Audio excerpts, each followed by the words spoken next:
তো আজকে আমরা গুণনীয়ক এবং সাধারণ গুণনীয়ক সম্পর্কে কথা বলবো। তো তার আগে যেটা জানতে হবে সেটা হচ্ছে গুণনীয়ক কাকে বলে। দেখো, যখন কোনো সংখ্যা অন্য যে সকল সংখ্যা দ্বারা নিঃশেষে ভাগ করলে মিলে যায়, অর্থাৎ নিঃশেষে বিভাজ্য, সেই সকল সংখ্যাকে আমরা গুণনীয়ক বলবো। তো দেখো আজকে কিভাবে গুণনীয়ক এবং সাধারণ গুণনীয়ক, অর্থাৎ দুটো বা তিনটে সংখ্যার সাধারণ গুণনীয়ক কি করে বার করতে হয়। তো আমার চ্যানেলে নতুন হয়ে থাকলে অবশ্যই সাবস্ক্রাইব করে দিও এবং পাশের বেল আইকনটি প্রেস করে দিও। It's totally free. তো চলো শুরু করা যাক।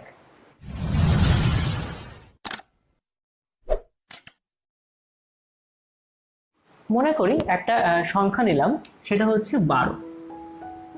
তো এই 12 সংখ্যাটিকে আমি যদি গুণনীয়ক মানে 12 সংখ্যার যদি গুণনীয়ক আমাকে বার করতে বলে, তাহলে যেটা করতে হবে সিম্পলি 12-র যে উৎপাদকটা বার করতে হবে। তো দেখো, 12-র যদি উৎপাদক বার করতে হয়, ফার্স্টে 1 দিয়ে 12 একে 12, 1 দিয়ে 12 একে 12, এইবার যেটা করতে হবে 2 দিয়ে, কিন্তু অনেকে যেটা করো 3 দিয়ে দাও, একেবারে 3 এর সাথে 12 হয়ে যায়। কিন্তু যেটা নিয়ম হচ্ছে সব থেকে ছোট সংখ্যা দিয়ে প্রথমে দেখতে হয়। তো সব থেকে ছোট সংখ্যা এখানে 2 আছে, একেবারে 2 হবে।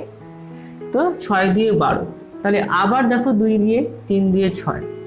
তাহলে আমি 12কে কি ভাবে লিখতে পারি, 12কে কত কত গুণ করে লিখতে পারি। দেখো 1 ইন্টু 2 ইন্টু 2 ইন্টু 3, একে আমি 12 লিখতে পারি। এবার যেটা আমি বললাম একটু আগে, যে গুণনীয়কের সংজ্ঞা যেটা বললাম, যে সংখ্যা যে সকল সংখ্যা দ্বারা সম্পূর্ণ নিঃশেষে ভাগ করলে মিলে যায়, সেই সকল সংখ্যা হচ্ছে উক্ত সংখ্যার গুণনীয়ক। তাহলে হচ্ছে 1 12 দিয়ে বিভাজ্য, 12 একে 12, 2 12 দিয়ে বিভাজ্য, 6 দিয়ে 12, 2ও 12 মানে 6 দিয়ে 12, আর 3 12 দিয়ে বিভাজ্য, 3 এর 12। তাহলে এইভাবে আমরা গুণনীয়কটা বার করব।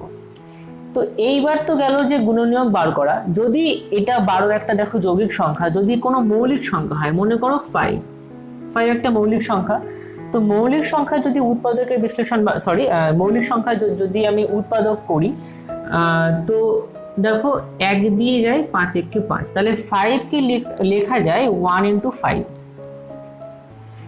তাহলে 5 1 মানে 5 একে 5 এবং 5 দিয়ে 5 একে 5, তো 5টা সম্পূর্ণভাবে মৌলিক সংখ্যা বললে মৌলিক সংখ্যা দুটো উৎপাদক এখানে রইল, 1 এবং সেই সংখ্যা।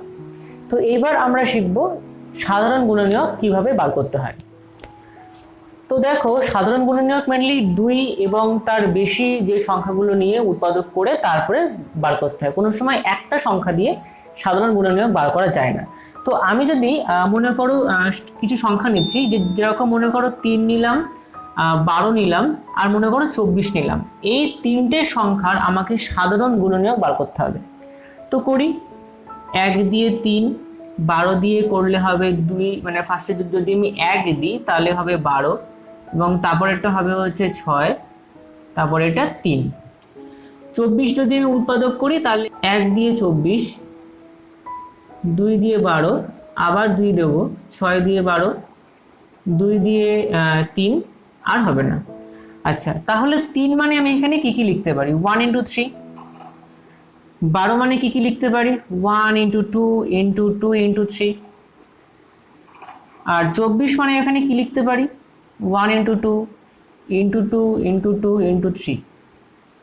তো একটু খেয়াল করে দেখো, এখানে 1 ছাড়া কোনো রকম যে কমন যে নাম্বার, সাধারণ যে সংখ্যা, সেটা কিন্তু কিছুই নেই।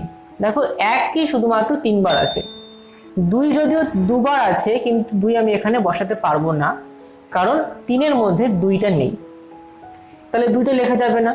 তাহলে এখানে শুধুমাত্র 1ই 3 বার আছে, তাই জন্য 3, 12 এবং 24-এর সাধারণ গুণনীয়ক হবে 1। 3, 12 এবং 24-এর সাধারণ গুণনীয়ক হবে হচ্ছে 1। কিন্তু যদি এখানে 3-এর জায়গায় 6 থাকতো, তাহলে 6-এর উৎপাদক কি করে বার করতাম, একইভাবে সেম টু সেম, 6 একে 6 প্রথমে, তারপরে 2 দেবো, 3 দিয়ে 6, তাহলে 6 ইকুয়াল টু লিখতে পারি 1 ইন্টু 2 ইন্টু 3। এইবার দেখো এখানে কোনটা মানে কোন সংখ্যাগুলি কমন আছে। তো ফার্স্টে 1 1 1, তার মানে 1টা লেখা যাচ্ছে 1। আর কি আছে দেখো, এখানে 2 2 2, তিনটের ক্ষেত্রে যখন যেটা আর কি মানে যেটা কমন যাবে সেই সংখ্যাটা লিখতে হবে। তার মানে 2 হলো, 2 হলো, এবং দেখো এখানে 3 3 এবং এখানে 3। তাহলে 6 12 এবং 24-এর সাধারণ যে গুণনীয়ক হলো সেটা হলো 1 2 3। এই 1 2 3 হচ্ছে 6 12 এবং 24-এর সাধারণ গুণনীয়ক। তাহলে একটা জিনিস পরিষ্কার দেখা গেল যে যখন কোনো যৌগিক সংখ্যার মধ্যে যখন কোনো মৌলিক সংখ্যা থাকবে তখন তাদের মধ্যে সাধারণ গুণনীয়ক কিন্তু 1 হবে, এবং যখন কোনো যৌগিক সংখ্যা থাকবে মানে যখন 2 বা তার বেশি সংখ্যা যৌগিক থাকবে তখন কিন্তু আমরা এখান থেকে দেখে দেখে বার করব। এই ব্যাপারটা আরো একটু বলে দিই।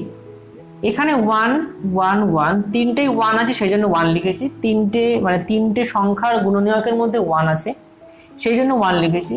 নেক্সট টাইম 2 2 2 তিনটের মধ্যেই 2 আছে তার জন্য এখানে 2 লিখেছি, এবং দেখো এখানে তিনটের মধ্যেই 3 আছে সেই জন্য 3 লিখেছি। এবং যে কথাটা মনে রাখতে হবে সেটা হচ্ছে এই তিনটে সংখ্যায় কিন্তু কমা দিয়ে লিখতে হবে, কখনো 1 × 2 × 3 লেখা যাবে না, ঠিক আছে?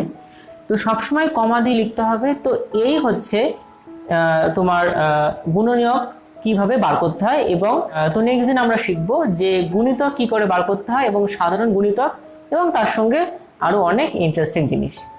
তো আজকের ভিডিও এই পর্যন্তই। যদি ভিডিওটি ভালো লেগে থাকে অবশ্যই লাইক করবে এবং সাবস্ক্রাইব করার জন্য অসংখ্য ধন্যবাদ। দেখা হচ্ছে পরের ভিডিওতে।